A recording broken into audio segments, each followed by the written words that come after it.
Welcome to Nintendo Engineers. I'm your host Chris Dices, and we're here for the review of Oxenfree, which is a very cool game. So let's jump into the review right now and talk about this game, which isn't quite a video game. So Oxenfree is on the Nintendo Switch, and I bought it when it was a massive discount of like 75% off. So I thought now would be the time to review it. And my first impressions was really interesting. What got me into it was it's not quite a video game. It doesn't feel like it feels like you're sort of playing a storybook in a game. And the storyline's pretty interesting. I would say that one of its problems is the pacing of the story gets a little bit slow and a little boring. And that was a bit of a concern, but overall I felt like it was a good story. Basically these three people, Alex, Ren, and Jonas, and a couple others, Claudia and another one or two, go to this island for some reason. I'll keep that in the spoilers department. And surprise, surprise, some creepy things start to happen on this island. So we'll let you discover the storyline for yourself, as it seems like it's really important to this video game.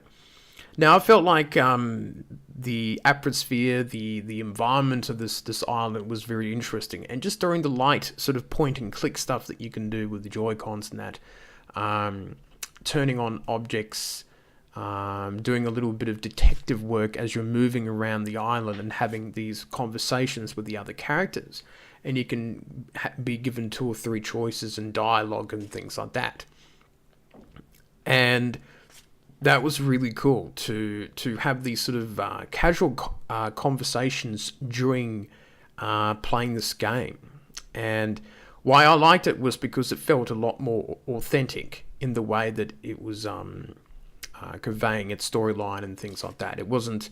It's not a game where it goes completely quiet for long, which is good because it doesn't feel like you are alone in the game. And it's nice. It's a nice little change from other games that I've seen.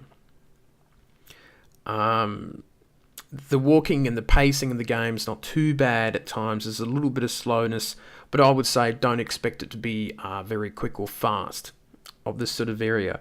Now, I will say that the loading in the game, I don't know if they're doing it for suspense reasons or they're doing it because generally they haven't been able to get this game to load quicker for the Switch. So there is some slow loading, which was a little bit disappointing.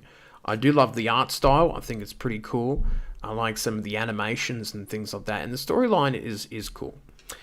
So overall, I think that Oxenfree is a very nice game. I was quite impressed by it.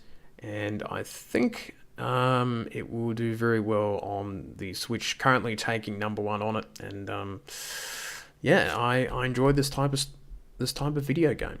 So let's head back to the desk.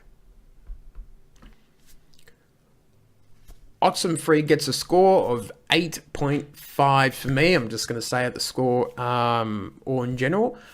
I think it's a really cool game. It's definitely a storyline driven game, one of those point and click and move around games. But it's done very nicely, and I'm very impressed by the results. So I'm very pleased about that.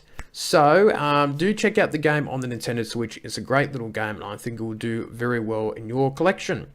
So that is it for me, and I shall see you later on.